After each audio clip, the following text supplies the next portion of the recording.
বিএনপির তারুণ্যের সমাবেশের খবর জানাতে খুলনা থেকে যুক্ত হচ্ছেন আমাদের সহকর্মীরা। প্রথমে যাচ্ছে মাকসুদুর রহমানের কাছে।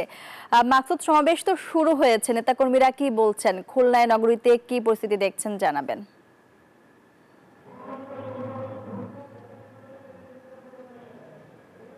ধন্যবাদ মাহমুদা মনি। সমাবেশ কিন্তু শুরু হয়েছে। যে তারুণ্যের সমাবেশ খুলনা এবং বরিশাল বিভাগের নেতৃবৃন্দদের নিয়ে কিন্তু যে তরুণ প্রতিচ্ছবি, তরুণ মুখ, তা কিন্তু এই মাঠ ছাপিয়ে আশেপাশের সমস্ত সড়ক কিন্তু আসলে ছাপিয়ে গেছে।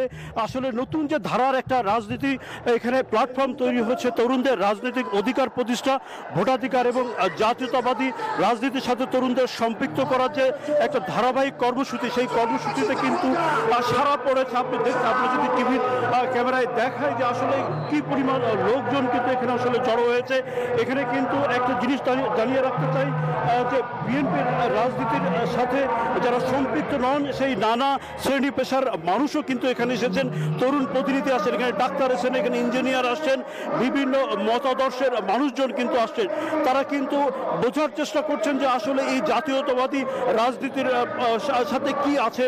তারা কিন্তু বিভিন্ন সংকট সমস্যা আর কথা কিন্তু বলেছেন, সেই কথা কিন্তু সাড়া দিয়েছেন যে নেতৃবৃন্দ। আজকের এই সমাবেশে কিন্তু জাতীয় স্থায়ী কমিটির সদস্য বিএনপির সালাউদ্দিন আহমেদ কিন্তু প্রধান অতিথি। খুলনা এবং বরিশাল বিভাগের সমন্বয় তারুণ্যের যে রাজনৈতিক অধিকার প্রচার, তাতে কিন্তু বিপুল পরিমাণ মানুষের উপস্থিত হয়েছে। একটা তথ্য জানিয়ে রাখতে চাই, নানা কারণে মেধাবী তরুণরা কিন্তু রাজনীতি বিমুখ হয়ে পড়েছেন। সেখানে প্রথাগত এই মিছিল মিটিং আন্দোলনের বাইরে তরুণদের অধিকার প্রতিষ্ঠা, তাদেরকে সচেতন করা, তাদের মেধা শক্তিকে কাজে লাগিয়ে উন্নয়নের কাজে সম্পৃক্ত করার জন্য কিন্তু আসলে এই সমাবেশ আহ্বান করা হয়েছে। এখানে নেতাকর্মী কিন্তু উজ্জীবিত। আমরা দেখেছি যে রাত থেকেই কিন্তু বিভিন্ন জেলা উপজেলা থেকে কিন্তু নেতাকর্মীরা এখানে উপস্থিত হয়েছে। সকাল সকাল থেকে কিন্তু খণ্ড খণ্ড মিছিল নিয়ে এখানে উপস্থিত হয়েছে। যারা আয়োজক তারা বলছেন কয়েক লাখ নেতাকর্মী কিন্তু আসলে উপস্থিত হবে।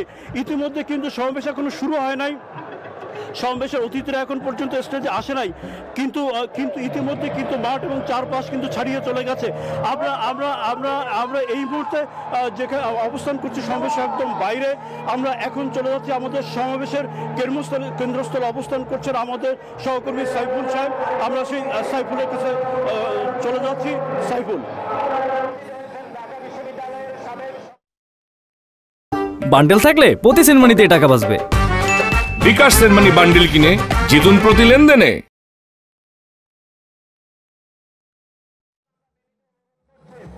আপনাকে ধন্যবাদ। আপনি যেমনটি বলছিলেন, ইতিমধ্যে কিন্তু সমাবেশ আসলে আনুষ্ঠানিকভাবে শুরু হয়নি, একইভাবে গান পরিবেশনা চলছে এবং ইতিমধ্যেই কিন্তু খুলনার যে ছাত্রদের মাঠ, সেই মাঠ কিন্তু কানায় কানায় পূর্ণ হয়ে গেছে এবং ছাত্রদল, যুবদল, স্বেচ্ছাসেবক দলের নেতাকর্মীর পাশাপাশি যারা বিভিন্ন শ্রেণী পেশার তরুণ রয়েছে, তারাও কিন্তু ইতিমধ্যে কিন্তু মাঠে এসে উপস্থিত হয়েছে। এবং আজকে আয়োজকরা কিন্তু জানিয়েছেন তীব্র রোদের কারণে আসলে সমাবেশটি দুপুর 2টায় শুরুর কথাগুলো সেটি শুরু হয়নি।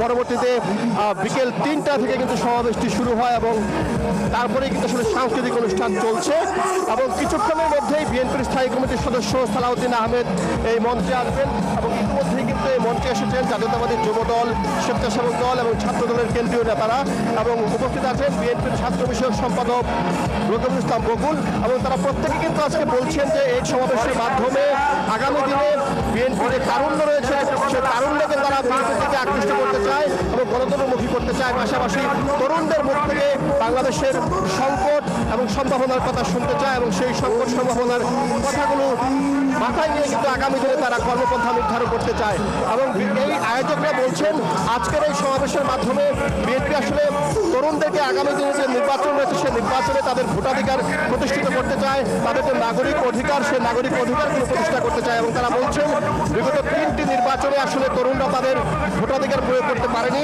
সেজন্য আগামী যে নির্বাচন হবে সেই নির্বাচনে যাদের সব তরুণরা ভোট কেন্দ্রে গিয়ে ভোট দেয় এবং তারা তাদের পছন্দের প্রার্থীকে ভোট দিতে পারে, সেই পরিবেশ নিশ্চিত করার জন্য তরুণরা যাতে ভূমিকা রাখতে পারে সেজন্য কিন্তু তাদের আজকের এই সমাবেশ।